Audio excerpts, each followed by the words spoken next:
Well, it's a multi-step process, actually. Like I keep having to talk about. Step one is we have to either renegotiate or renege these trade deals that have killed, our manufacturing sector. We're going to have to invest heavily in our infrastructure. That means not just roads and bridges, but like the Port of Charleston. That means things like our electrical grid. That means things like our water system. All of which is horribly antiquated, needs a 21st century update. And addressing these needs now is not only going to put thousands of people back to work, put billions of dollars back in our economy, but will be a tangible long-term investment in future prosperity. And we need an educated workforce. Well, I'm the only candidate from any party that I'm aware of at this point who's advocating for universal higher education.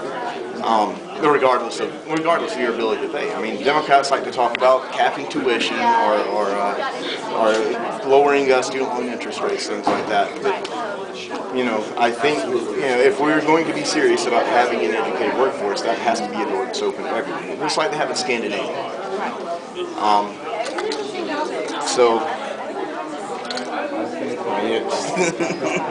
Sarah, anything else in particular you were?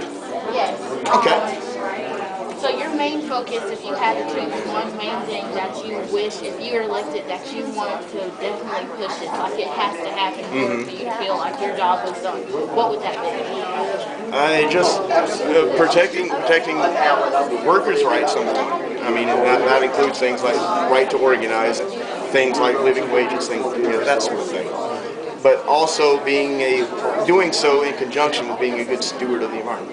I mean, my friends over in the Green Party have a really good platform they put together back in 2012 called the Green New Deal. I think it's brilliant. I mean, it's a way to modernize like our infrastructure and it's kind of the way that we do business in this country and put lots of people back to work in the process.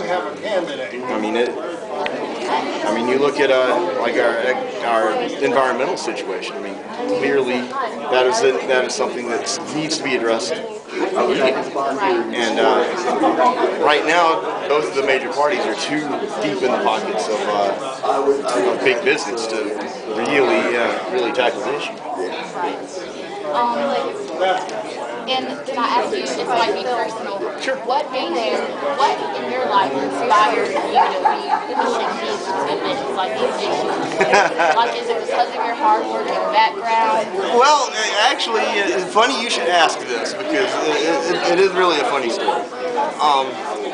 When I started out, when I first got involved in politics, early, I was a Republican. Because my parents were, I grew up in the rural South, born in the First Baptist Church, this is just what everybody does.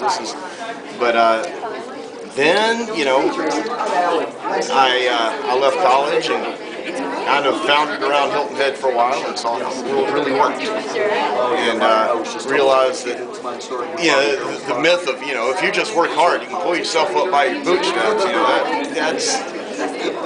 that's great if you were born on a certain end of the economic spectrum, but that's not an avenue that's open to everyone.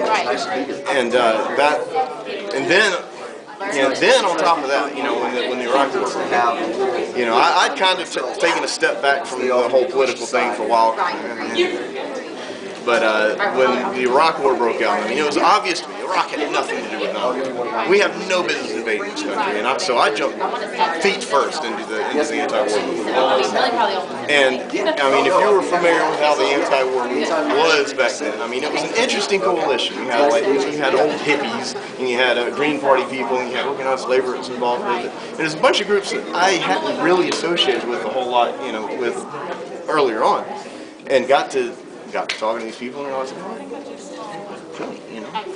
and it just kind of started fomenting to that direction, to where come 2014, I go back, 2004, excuse me, I go back to college and change my major to political science, and here I am now. So. Wow, that's awesome. And I have to ask you for credibility. Sure. How old are you? I'm 36. 36, okay. Awesome. Let me see if I have any more questions to ask. Make sure I can tell anything.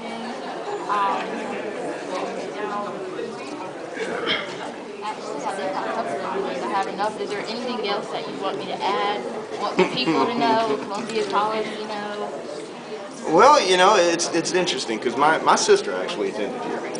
She just graduated. Actually, her name was Deanna Rich. Okay. And it's right after college, she wound up jumping into the labor movement as well. She wound up going to D.C. and working for the United Mine Workers up there. So, and but you know, I've come from an interesting background. Like my brother Mike, he's in the army. He's just served two tours of duty in Afghanistan. Right. My dad was in the army. My grandfather was in the National Guard. My great grandfather was a prisoner of war during World War II. So, you know, we come about our bona fides the honest way. So, you know, no silver spoon here. I'm just a regular working class guy that's interested in improving the conditions for my own people. If that makes any sense, you know. And put in hard work in people in Washington. I was reading a blog post about you saying that you felt that you can't represent the working class or the middle class if you've never been in a situation where you were forced to work that. So I'm definitely going to add that because I agree with that absolutely. So thank you for your time. I really appreciate it, and I wish you the best. Thank you very much. If you got any further questions, just hit me up afterwards. Thank you.